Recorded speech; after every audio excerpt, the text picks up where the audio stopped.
সবাইকে আসসালামু আলাইকুম। রিক্সা গার্ল গল্পটা প্রথম নামটা কিভাবে আসে, আমি একটা দাওয়াত পাই এক বাসায়, আমাদের এক বন্ধুর বাসায়। ওখানে অনেক ফিল্ম মেকাররা আসে, মানে সেইখানে দুইজন প্রযোজক, বেসিক্যালি একজন প্রযোজক মানে এরিক জে অ্যাডামস নামে এক ভদ্রলোক, উনি বিদেশ থেকে আসছে, উনি বাংলাদেশে আসছে, একটা ছবি উনি বাংলাদেশে করবে। ছবিটা হচ্ছে মিতালি পার্কিন্সের উপন্যাস রিক্সা গার্ল। তো উনি এই গল্পটা আমাকে বলে, আমি তখন বলি আচ্ছা খুব ভালো, এই গল্পটাই শুনেছি, এরপরে কিছু না। তার দুদিন পরে উনি যখন বিদেশে চলে যাবে, উনি আসছিল বাংলাদেশে এইটাই দেখতে কোন পরিচালকের সাথে কাজ করবে। 2 দিন পরে উনি আমার অফিসে আসে একদিন সকালবেলা, এসে আমাকে বলে যে এই সিনেমাটা আমরা বানাতে চাই এবং তোমার সাথে বানাতে চাই, তুমি কি রাজি আছো নাকি? তখন আমি মাত্র আয়নাবাজি শেষ করেছি, আমার মনে হয়েছে যে আচ্ছা বানাতে পারি, কি হবে ছবিটাকে, আমরা আমেরিকান প্রডিউসার এবং সমস্ত কিছু আমরা করবো এবং আমরা ফান্ড কালেক্ট করবো আর কিছু, এবং ইফ ইউ আর এগ্রি।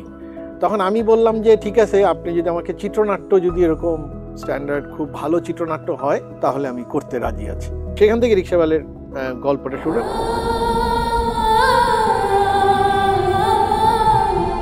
গল্পটা হচ্ছে যে একটা মেয়ে গ্রামে একটা আলপনা করে, তার বাবার জন্য সে একটা রিক্সা চালাতে যায়, অ্যাক্সিডেন্ট করে, তারপর একটা গ্যারেজে যায় এবং সেখানে মরিয়ম নামে একটা ক্যারেক্টার আছে, সেই ক্যারেক্টার তাকে ওই গ্যারেজে রিক্সা চালানো শিখে বা এরকম কিছু একটা, এবং তার পরবর্তীতে সে বাবাকে সুস্থ করে তোলে, এরকম একটা গল্প। এটার মূল বিষয়বস্তু যেটা থাকবে সেটা হচ্ছে রিক্সা পেইন্টিং যে ফর্ম, সেই ফর্মটায় পুরা ছবির স্ট্রাকচারটা কিভাবে তৈরি করা। অমিতাভ ভাইয়ের সাথে যখন আমার আলাপ হয় তখন আমি ওই অর্থে খুব চিত্রনাট্য, এরকম পুরো ফিচার ফিল্মের চিত্রনাট্য আগে লিখিনি, কিন্তু চিত্রনাট্য কিভাবে লিখতে হয় বা এটা আমার এক ধরনের নিজের স্টাডি ছিল। তো আমি এই পুরো গল্পর যে এটা তো খুবই ছোট একটা উপন্যাসিকা বলতে হবে, মানে ইয়াং অ্যাডাল্টদের জন্য লেখা।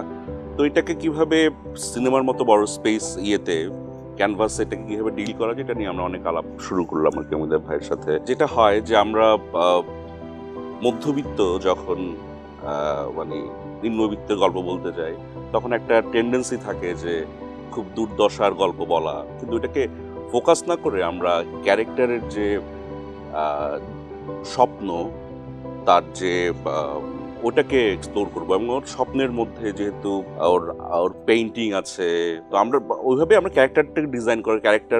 আরেকটা গুরুত্বপূর্ণ জিনিস যেটা আলাপ করার বিষয় সেটা হচ্ছে in terms off screen play, মানে এটার স্ক্রিন প্লের যে ক্রাফট, সেটা ছিল মূল heroes journey craft. Heroes journey কি, যে একটা অর্ডিনারি ওয়ার্ল্ডে একটা ক্যারেক্টার থাকে, সে কোনো একটা সময় কোনো একটা কিছু তাকে টানে, যেটার কারণে সে একটা এক্সট্রাঅর্ডিনারি ওয়ার্ল্ডের জার্নি শুরু করে। সো নাইমা যতদিন পর্যন্ত গ্রামে থাকে ততদিন পর্যন্ত তার সেটা অর্ডিনারি ওয়ার্ল্ড এবং তার ওয়ার্ল্ড, তার জীবন, এবং সেখানে তার কোনো একটা কি বলবো মোটিভেশন কাজ করে, যে মোটিভেশনটাতে হচ্ছে তার বাবার জন্য সে চিকিৎসা ট্রিটমেন্ট করাতে চায়, কিন্তু সে নিজেই জানে না যে তার এই নতুন ওয়ার্ল্ডে সে যায়, ঢাকার সমাজে আসে, এই ঢাকার ওয়ার্ল্ডটা তার কাছে একটা নতুন স্পেস, এবং সেখানে কিভাবে সে এই স্পেসে বিভিন্ন, তার কিছু এনিমি থাকে, তার কিছু অ্যালাই থাকে।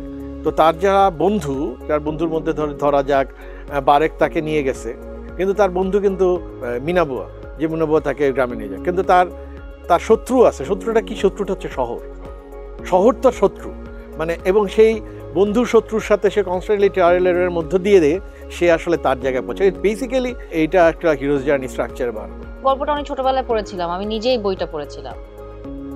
তো তারপরে আমি যখন আবার আপনার কাছে যখন আমি হাফসা ডনের অফিসে এসে যখন শুনলাম মূল স্ক্রিপ্টটা, তখন তো আই ওয়াজ ব্লোন অ্যাওয়ে যে রিক্সা আর্ট বিকেম এটার খুব বড় একটা পার্ট হয়ে গেল স্ক্রিপ্টের।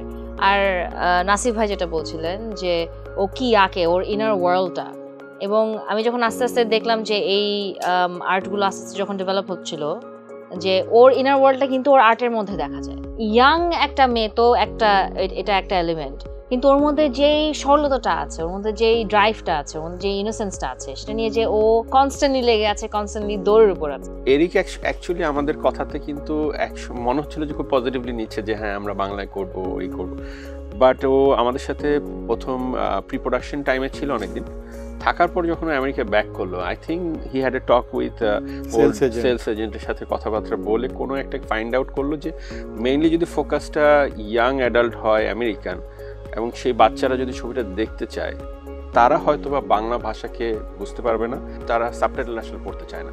এইটাই একমাত্র রিজন যে কারণে আমাদেরকে পুশ করা হলো যে আমরা কোনোভাবে এটাকে কি ইংলিশ করতে পারি কিনা। ঢাকা শহরে রিক্সা শ্রমিক একটা মেয়ে বা ছেলে বা এরা কিন্তু ইংরেজিতে কেমনে কথা বলে?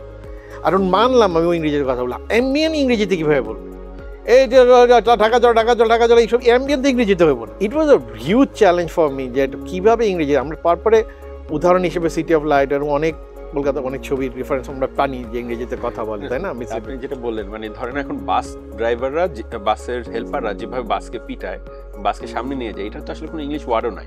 আমরা যখন নাইমার স্ক্রিন টেস্ট নেই, এটা আজকে আমি ক্লাসে যে স্ক্রিন টেস্টটা দেখবে ওটা চোখ বন্ধ করে ও বিশ্বাস করবে যে এটা নাইমার জন্য এই ক্যারেক্টারটা তৈরি করা হয়েছে, মানে নবেরার জন্য এই ক্যারেক্টারটা তৈরি করা হয়েছে। স্ক্রিন টেস্ট আমি জেনে গেছি যে আমি এটা পাবো না, আমাকে দিয়ে এটা হবে না।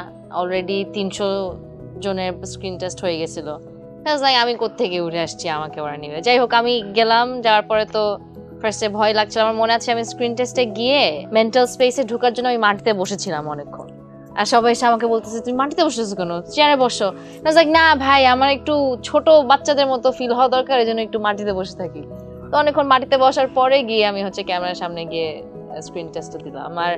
আর ওই জিনিসটা মাথায় রেখেই দিয়েছিলাম যে বাংলা ইংলিশটা মিক্স করে মনে হয় আমরা স্ক্রিন টেস্টে বাংলা ইংলিশ মিক্স করে নিয়েছি। হ্যাঁ, সো ওইটা গিয়ে হয়তো পরে গিয়ে আমার দরকার ছিল। আমি যখন নাইমা যখন ছবি আঁকতেছিল স্ক্রিন টেস্টে, তখনই আমরা বুঝতে পারতেছিলাম যে হ্যাঁ, ওয়ান সামওয়ান যে ছবি আঁকতে পারে। রিক্সা পেইন্টিং একটা বড় গুরুত্বপূর্ণ বিষয় হচ্ছে যে সিমেট্রিক, মানে শর্টস আর ভেরি সিমেট্রিক। মানে এই পাশে একটা ময়ূর থাকলে পাশে ময়ূর, এই পাশে একটা পাখি থাকলে পাশে একটা পাখি, symmetric. So in terms of composition, frame কম্পোজিশনও কিন্তু আমরা আসলে ওই প্ল্যানটা করে ফ্রেমিং করছি। সুমি আপা হচ্ছে বাংলাদেশে অ্যাকচুয়াল মহিলা রিক্সা চালক। উনি রিক্সা চালায় ঢাকার একটু আউটস্কার্টসের দিকে, উনি রিক্সা চালায়। এবং ওনার সাথে যখন অনেক রিসার্চ করা হয়েছে ওনার সাথে, আমি নিজে ওনার সাথে সারা একটা দিন কাটাইছি ওনার জীবনটাকে দেখার জন্য। এবং উনি যে কি ডাটার সাথে চলে, মানে ওনাকে দেখে আমি কনফিডেন্সটা পেয়ে গেলাম যে না, যে এই মহিলা বেসিক্যালি মানে উনি আরো কয়েক বছর রিক্সা চালালে উনি মরিয়ম হয়ে উঠবে। তো ওনাকে দেখে হচ্ছে ফার্স্ট আমি কনফিডেন্স পেলাম যে না, এটা একটা রিয়েল ক্যারেক্টার, যে আসলে যে এই মহিলাটা আসলে রিক্সা চালায় বাংলাদেশে, ঢাকায়। এবং সে তার যত মেল পিয়ার্স আছে তার সাথে কাঁধে কাঁধ মিলায় সে চলে, এবং তাকে এলাকার সবাই চেনে এবং সবাই তাকে রেসপেক্ট করে। যেহেতু ইংরেজি নিয়ে আমাদের স্ট্রাগল ছিল, ফার্স্ট যে পুরো শুটিংটা, বিয়ের দৃশ্যটা, এটা ঢাকায় এসে যখন এডিট করলাম, আফটার ওইটা ডেইলিজ এডিট করলাম, তখন দেখলাম ওই যে ইংরেজিতে কেউ কইতে পারে না, ডায়ালগের সমস্যা, বহুত সমস্যা। দেন সকাল we decided to reshoot the whole sequence. প্রায় 100-150 জনের অ্যারেঞ্জমেন্ট ছিল, পুরা বিয়ের অ্যারেঞ্জমেন্ট ছিল, এবং এই পুরা দৃশ্যটা আমরা যে ক্যারেক্টার আমরা কনভিন্স ছিলাম না, আমরা কিন্তু চেঞ্জ করে সব ক্যারেক্টার বদলায় নতুন করে আমরা আবার এটা ঢাকায় শুট করছি। এতে ওই মানিকগঞ্জে গিয়ে যখন আমি সেটে আসছি, আমি সেটে এসে আমার ফার্স্টে বিশ্বাস হয় না যে এইটা বানানো।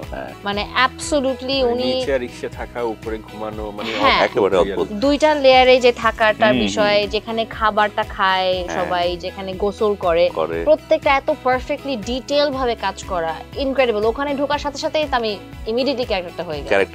আমি মনে করি 3টা টেকের মধ্যে যদি ওকে টেক না পাই, তাহলে সামথিং ইজ রং। ফার্স্ট 3 টেকের মধ্যে কোনো আর্টিস্ট যদি ওকে টেক ডেলিভার না করতে পারে, তার মানে something is wrong. Maybe the dialogue is wrong, maybe your camera positioning is wrong, maybe your cast is wrong. এই 3টাকে তাহলে ঠিক করতে হবে। এটা যদি না ঠিক করা যায়, তাহলে 3 টেকের পরে 4 নাম্বার 5 নাম্বার টেকে কোনোদিন ভালো টেক পাওয়া যাবে না। আমার কাছে চ্যালেঞ্জ ছিল সেটা হচ্ছে যে এত ইনোসেন্ট জিনিস কি আসলে মানুষের ভালো লাগবে? এর মধ্যে মজাটা কোথায়? এটাতে কোনো মারামারি নাই, কাটাকাটি নাই, রক্ত নাই, কোনো বড় কোনো ঝামেলা নাই। এইটা কি আসলে ভাল লাগবে? সো আমার সবসময় মনে হচ্ছে যে এটা কি আসলে মানুষকে আমি কমিউনিকেট করতে পারবো? কিন্তু শেষে আসলে ওইটাই করতে পারছি। আর রোদ ছিল প্রচন্ড রোদ, এবং আমরা পুরো এপ্রিল মাসে শুট করছিলাম। একদম অসম্ভব রোদ। আর নাইমাকে ওই রোদের মধ্যে রিক্সা চালানো, দৌড়ানো, গ্রামে রাস্তাঘাটে উইক পরে। এবং আমার মনে আছে প্রথমে কথা বলার সময় সকল ভাইকে বলছিলাম, ভাই এটা মনে হয় শীতের সময় করলে ভালো। সকল ভাই লাইক হ্যাঁ শীতেই করব আমরা, এই ফিল্ম কি সামারে করা যাবে কিনা। এবং শেষমেশে আমরা পুরাটা গ্রীষ্মকালে, হ্যাঁ একদম বৃষ্টি রোদ। লোকেশনের ক্ষেত্রে আমার কাছে লাগছে যে অনেকগুলো আমরা চ্যালেঞ্জ ফেস করছি। প্লেসে আমরা যখন পাবনা বাজারে শুট করি, তো বাজার কি হয় যে আমরা এই লোকেশনটা আজকে সারাদিন শুট করবো, তা আমার এখানে 5টা সিন করতে হচ্ছে, সিন হয়তো বা 1, সিন 11, সিন হয়তো বা 35, তার মানে প্রতিটার কস্টিউম আলাদা, সব কিছু আলাদা। কিন্তু বাজার তো চলে বাজারের মতো, আমাদের কন্ট্রোলের উপর তো নাই।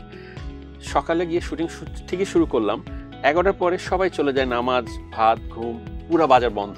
আবার রিকোয়েস্ট করে 3টা-4টা করে দোকান খোলাইতে হয় যে ভাই যেমন হোক আমার 3টা দোকান একটু খুলে দেন, 2টা দোকান খুলে দেন, আমরা এখানে আবার এই শটটা নেই।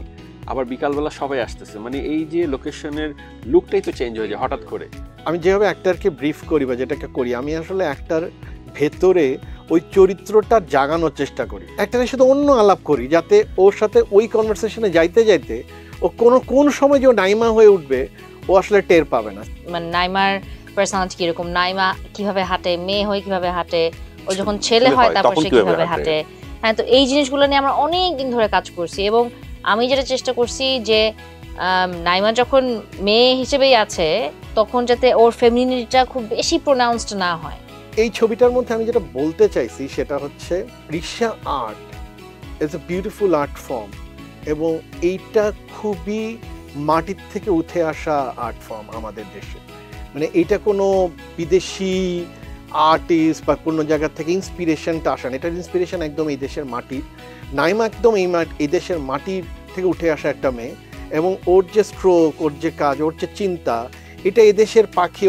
যেমন একটা দৃশ্য মনে আছে, সেটা হচ্ছে যে ওই যে ওর বোনকে বলে যে ওই যে নৌকাটা দেখতেছিস না, এটা আমার আঁকা। নৌকা কিন্তু কিছু আঁকা ছিল না, ও বলতে চাইছে যে যে নদী, এই যে নৌকা, এই যে পৃথিবী তুই দেখোস, এটা আমার আঁকা, মানে আই বিল্ড দিস, মানে ওর দুনিয়ায় এগুলা। মানে এটা একটা ফিলোসফিক্যাল পজিশন, মানে একটা আর্টিস্টের। সো আর্ট আসলে একদম ভিতরে থাকে, এবং এটা বানানোর মূল উদ্দেশ্য ছিল যাতে প্রতিটা মানুষ বিশ্বাস করে যে সে তার মধ্যে যদি আর্টের কোনো কিছু থাকে তার ভিতরে, সেটা সে এক্সপ্রেস করতে পারে এবং সেটা নিয়ে সে অনেক দূর পর্যন্ত যাইতে পারে। নাইমা যখন গ্রাম থেকে সে বাসায় আসে এবং প্রথমবারের মতো এক চকচকে মার্বেলের ফ্লোরের মতো একটা অ্যাপার্টমেন্টে ঢুকে হচ্ছে সেই অ্যাপার্টমেন্টে জাস্ট ঢুকতে নেবে, এবং তখন সে তার পায়ের দিকে তাকায় দেখে তার পায়ে এত ময়লা, সে যে ফ্লোর ম্যাটটা রাখা, সেই ফ্লোর ম্যাটের উপরেও সে পাটা দেয় না, কারণ তার মনে হয় যে মানে আমার ময়লা পা এই ফ্লোর ম্যাটের উপরেও আমি দিতে পারবো না। রিক্সাগালের প্রথম আইডিয়াতেই আমার ছিল যে আমি রিক্সা পেন্টিংটাকে অ্যানিমেশনে ট্রান্সফার করব। দেন আসলে সাইকো এবং শরীফ দে কাম অন বোর্ড, এবং তাদেরকে বললাম যে আমি লাস্টেই পুরো গল্পটা অ্যানিমেটেডলি করতে চাই। রিক্সাগালের মেইন উদ্দেশ্য হচ্ছে লাস্টে অ্যানিমেশন, লাস্টে সামথিং ও রঙের দুনিয়া হারায় যাবে। জানি কি জানি না, চিনি কি চিনি না, বুঝি কি বুঝি না রে।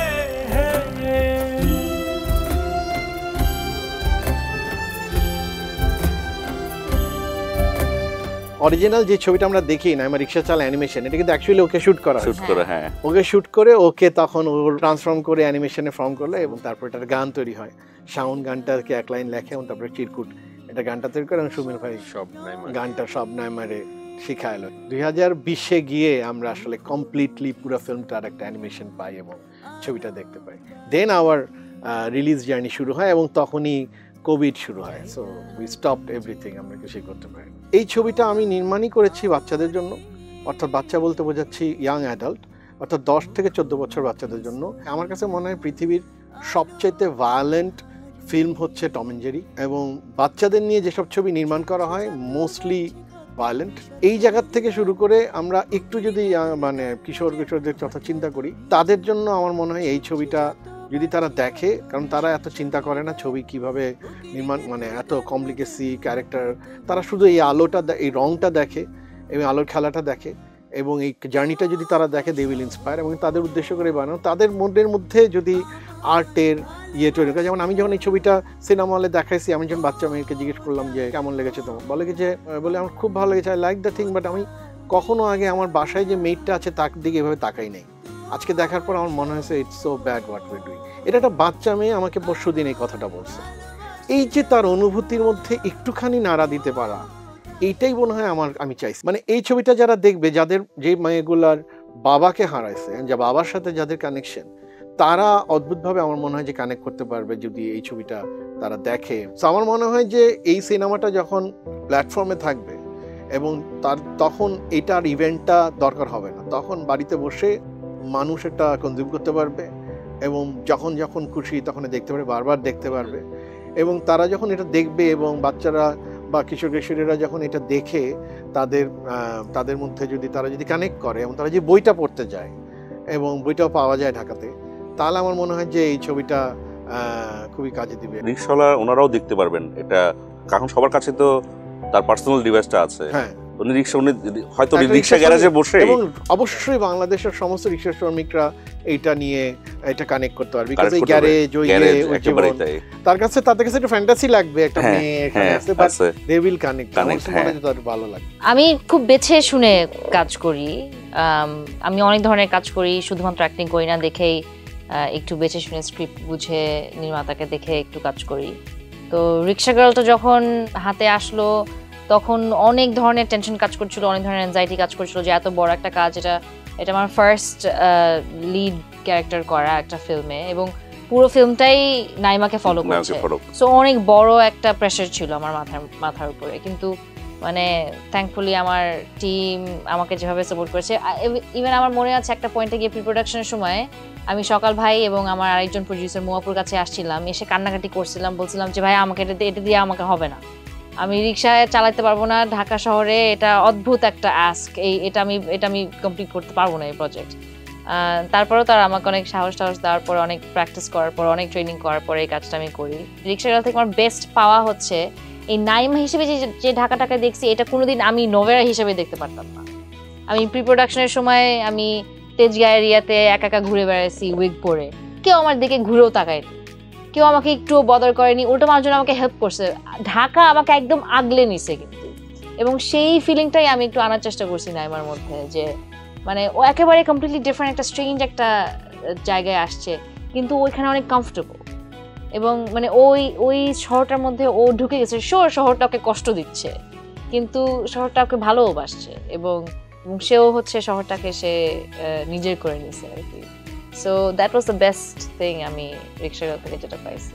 অনেক সময় হয় কি আমরা কেন ক্লিক করি না, যে আমার মনে হয় it is not for me, এটা আমার জন্য না। আমরা যদি কোনোভাবে এটাকে অন করতে পারি, আমার মনে হয় তারপর তাকে এটা ফিল করাতে পারি ইট ইজ ফর ইউ, তাহলে অবশ্যই আমি বিশ্বাস করি বঙ্গর অডিয়েন্স এই ছবিটা দেখবে, বিকজ বঙ্গের অডিয়েন্স অনেক সুন্দর সুন্দর জিনিস দেখে, অনেক ধরনের জিনিস দেখে, এবং আমার বিশ্বাস যে তাদের কাছে এটা ভালো লাগবে।